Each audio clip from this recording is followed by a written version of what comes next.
Hi, I am Kritik. Welcome to our MD's I Law channel, where every case is clear. Today, we are diving into the backbone of India, that is our Constitution. It's more than just a legal document, it's the guiding force that unites our incredibly diverse nation. So, what exactly is the Constitution? Think of it as the rulebook for the country. It's a document that lays down the principles, rights, duties, and structure of the government. It's what keeps our democracy running smoothly. The Indian Constitution, adopted on November 26, 1949. It was finally enforced on the 26th of January 1950. Is the supreme law of India. It lays down the framework that defines the political principles, establishes the structure, procedures, powers, and duties of government institutions, and sets out fundamental rights, directive principles, and duties of citizens. The Preamble is an introductory statement in a constitution which states the reasons and the guiding values of the constitution. Preamble declares India to be a sovereign, socialist, secular and democratic republic. The objectives stated by the Preamble are to secure justice, liberty, equality to all citizens and promote fraternity to maintain unity and integrity of the nation. Note, the Preamble was amended by the 42nd Amendment Act, 1976 and the terms, socialist, secular, and integrity, were added to the Preamble. Salient features of Indian Constitution. First, lengthiest written constitution. Second, drawn from various sources. Third, a blend of rigidity and flexibility. Fourth, federal system with unitary bias. Fifth, parliamentary form of government. Sixth, synthesis of parliamentary sovereignty and judicial supremacy. Seventh, integrated and independent judiciary. Eighth, fundamental rights. Ninth, directive principles of state policy. 10th, fundamental duties. 11th, a secular state. 12th, universal adult franchise. 13th, single citizenship. 14th, independent bodies. 15th, emergency provisions. 16th, three-tier government. 17th, cooperative societies. 18th, rule of law. Now the first salient feature of Indian Constitution is the lengthiest written constitution. Constitutions are classified into written, like the American Constitution, or unwritten, like the British Constitution. The Indian Constitution is the longest written constitution in the world, originally containing 395 articles in 22 parts and 8 schedules. It has now grown to over 448 articles, 25 parts and 12 schedules. Do you know that the US Constitution has only 7 articles? Second is drawn from various sources. Dr. B.R. Ambedkar proudly acclaimed that the Constitution of India has been framed after ransacking all the known constitutions of the world. The structural part of the Constitution is, to a large extent, derived from the Government of India Act of 1935. The philosophical part of the Constitution, fundamental rights and the directive principles of state policy, derives its inspiration from the American and Irish constitutions respectively. The political part of the Constitution, the principle of cabinet government and the relations between the executive and the legislature, has been largely drawn from the British Constitution. Thirdly comes blend of rigidity and flexibility. In general, constitutions are classified into rigid and flexible. A rigid constitution is one that requires a special procedure for its amendment, for example, the American Constitution. A flexible constitution is one that can be amended in the same manner as ordinary laws are made, for example, the British Constitution. The Indian Constitution provides for 3 types of amendments ranging from simple to most difficult procedures depending on the nature of the amendment. Our Constitution can be amended in following ways: amendment by a simple majority of the Parliament, amendment by a special majority of the Parliament, and amendment by a special majority of the Parliament and the ratification of half of the state legislatures. The Indian Constitution is a unique example of a combination of rigidity and flexibility. Fourth is the federal system with unitary bias. India has a federal structure with a division of powers between the central and state governments. However, the Indian Constitution also contains a large number of unitary or non-federal features, viz., a strong center, single constitution, single citizenship, flexibility of constitution, appointment of state governor by the center, all India services, emergency provisions and so on. For example, during a national emergency, the central government can override state powers. Fifth, the parliamentary form of government. The Constitution of India has opted for the British parliamentary system of government rather than the American presidential system of government. The parliamentary system is based on the principle of cooperation and coordination between the legislative and executive organs. The President is the head of state, and the Prime Minister is the head of government. The Prime Minister and the Council of Ministers are accountable to the Lok Sabha, that is the lower house of Parliament. Sixth, synthesis of parliamentary sovereignty and judicial supremacy. The doctrine of sovereignty of Parliament is associated with the British Parliament, while the principle of judicial supremacy with that of the American Supreme Court. Just as the Indian parliamentary system differs from the British system, the scope of judicial review power of the Supreme Court in India is narrower than that of what exists in US. This is because the American Constitution provides for due process of law against that of procedure established by law, contained in the Indian Constitution, Article 21. Therefore, the framers of the Indian Constitution have preferred a proper synthesis between the British principle of parliamentary sovereignty and the American principle of judicial supremacy. The Supreme Court, on the one hand, can declare the parliamentary laws as unconstitutional through its power of judicial review. The Parliament, on the other hand, can amend the major portion of the Constitution through its constituent power. Seventh, integrated and independent judiciary. India has a single integrated judicial system. The Indian Constitution establishes a judicial system that is integrated as well as independent.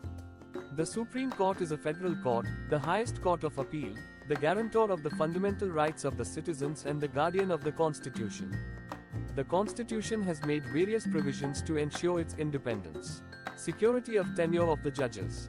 Fixed service conditions for the judges. All the expenses of the SC charged on the Consolidated Fund of India. Prohibition on discussion on the conduct of judges in the legislatures. Ban on practice after retirement. Power to punish for its contempt vested in the Supreme Court. Separation of the judiciary from the executive, and so on. Eighth comes here the most important feature, fundamental rights. Part 3 of the Indian Constitution guarantees 6 fundamental rights to all the citizens. Right to equality, Articles 14 to 18. Right to freedom, Articles 19 to 22. Right against exploitation, Articles 23 to 24. Right to freedom of religion, Articles 25 to 28.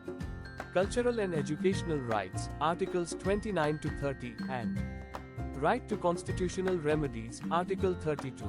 The fundamental rights are meant for promoting the idea of political democracy. They operate as limitations on the tyranny of the executive and arbitrary laws of the legislature.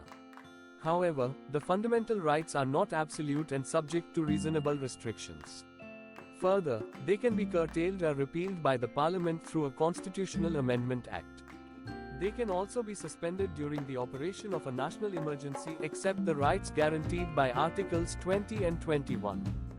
Note, fundamental rights are justiciable in nature, that is, they are enforceable by the courts for their violation. 9th. Directive Principles of State Policy. According to Dr. B.R. Ambedkar, the Directive Principles of State Policy is a novel feature of the Indian Constitution. They are enumerated in Part 4 of the Constitution. They can be classified into 3 broad categories. 1. Socialistic. 2. Gandhian. 3. Liberal intellectual. The directive principles are meant for promoting the ideal of social and economic democracy. They seek to establish a welfare state in India. However, unlike the fundamental rights, the directives are non-justiciable in nature, that is, they are not enforceable by the courts for their violation. 10th. Fundamental duties. The original constitution did not provide for the fundamental duties for the citizens. Fundamental duties were added to our constitution by the 42nd Amendment Act of 1976 on the recommendation of the Swaran Singh Committee. It lays down a list of 10 fundamental duties for all citizens of India. Later, the 86th Constitutional Amendment Act of 2002 added one more fundamental duty. While the rights are given as guarantees to the people, the duties are obligations that every citizen is expected to perform. However, like the directive principles of state policy, the duties are also non-justiciable in nature. There is a total of 11 fundamental duties altogether. 11th, a secular state. The Constitution of India stands for a secular state. Hence, it does not uphold any particular religion as the official religion of the Indian state. The term, secular, was added to the preamble of the Indian Constitution by the 42nd Constitutional Amendment Act of 1976.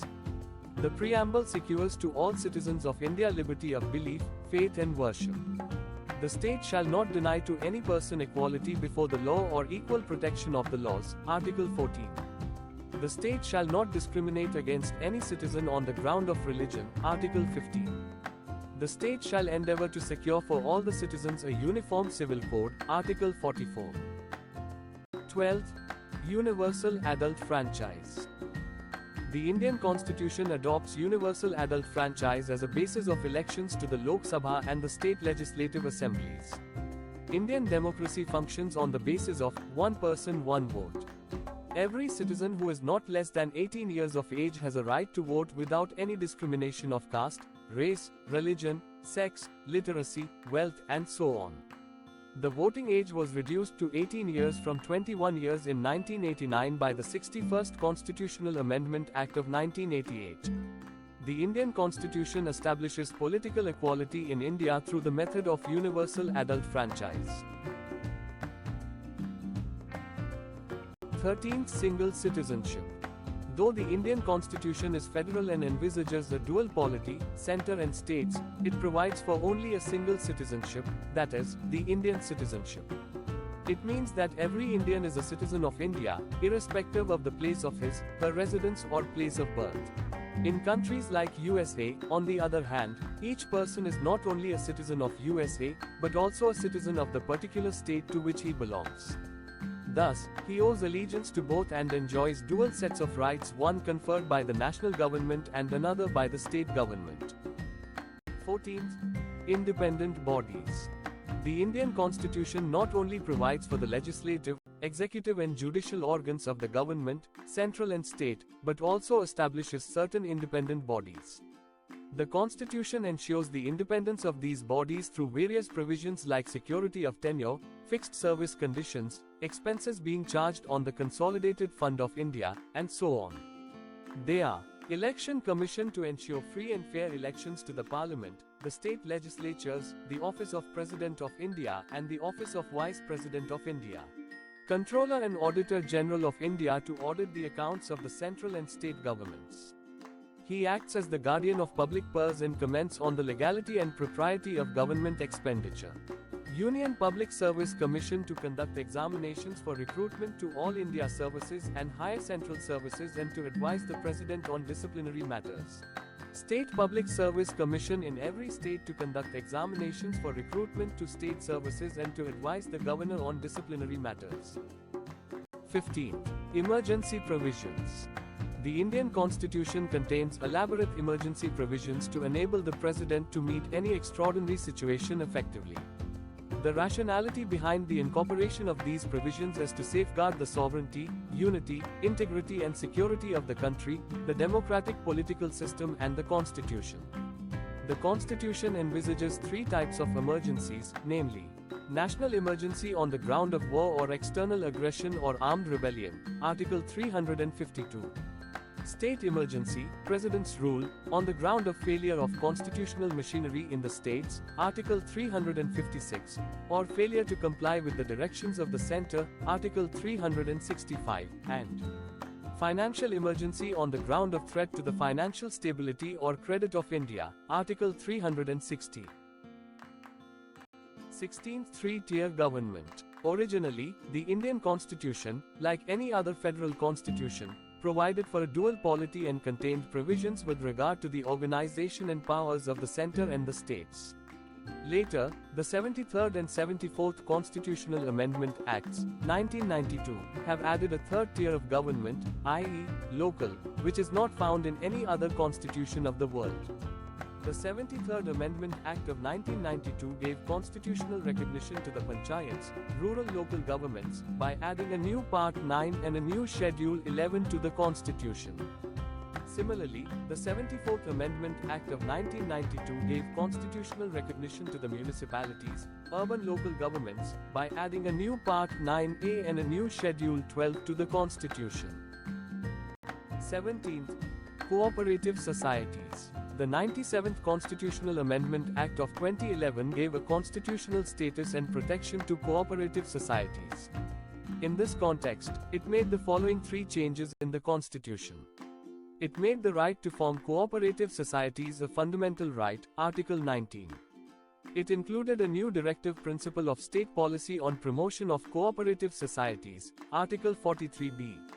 It added a new Part 9b in the Constitution which is entitled as the Cooperative Societies, Articles 243ZH to 243ZT.